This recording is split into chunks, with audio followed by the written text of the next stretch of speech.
নীলফামারীর জলঢাকা উপজেলায় কর্মরত প্রিন্ট ও ইলেকট্রনিক মিডিয়ার সাংবাদিক বৃন্দদের সাথে মতবিনিময় সভা করেছেন বাংলাদেশ জামায়াতে ইসলামী জলঢাকা উপজেলা শাখা।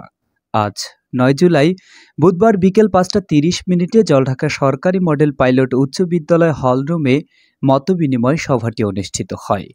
তো আপনারা আমাদের ডাকে সাড়া দিয়েছেন আজকে, এই জন্য আমাদেরকে মোবারকবাদ জানাই। আমরা আগামীতে আবারও আপনাদের নিয়ে এই মত বিনিময় সভা করব। আমরা জলঢাকা উপজেলাকে একটা আদর্শ উপজেলা, ন্যায় ইনসাফের উপজেলা হিসেবে করতে চাই। এই জন্য আপনাদের সার্বিক সহযোগিতা দরকার, সহযোগিতা করবেন তো ইনশাআল্লাহ। জলঢাকা উপজেলা জামায়াতের আমির জনাব মোখলেসুর রহমান মাস্টারের সভাপতিত্বে অনুষ্ঠিত এ মতবিনিময় সভায় প্রধান অতিথি হিসাবে বক্তব্য রাখেন নীলফামারী জেলা জামায়াতের আমির অধ্যক্ষ মাওলানা আব্দুস সাত্তার। বৈষম্য মুক্ত, সন্ত্রাস মুক্ত, চাঁদা মুক্ত, টেন্ডার মুক্ত করতে হলে আপনাদের লিখনির শক্তিকে আরও বেশি গতিশীল করতে হবে, তাছাড়া সম্ভব না।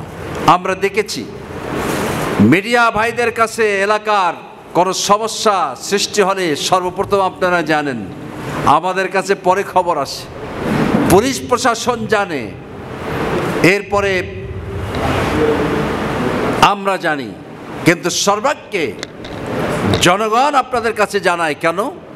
হয়তোবা মিডিয়ার ভাইদের কাছে আমার যে অভিব্যক্তি, আমি যে মজলুম, আমি যে অত্যাচারিত, একথা বললে হয়তোবা তিনি আমাকে সহায়তার জন্য এগিয়ে আসতে পারে।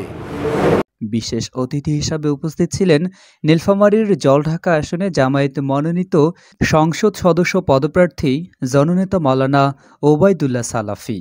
আয়োজিত এ মতবিনিময় সভাটির পরিচালনা করেন জলঢাকা উপজেলা জামায়াতের সহকারী সেক্রেটারি জননেতা জনাব Mujahid Masum. Desk report, bullet TV.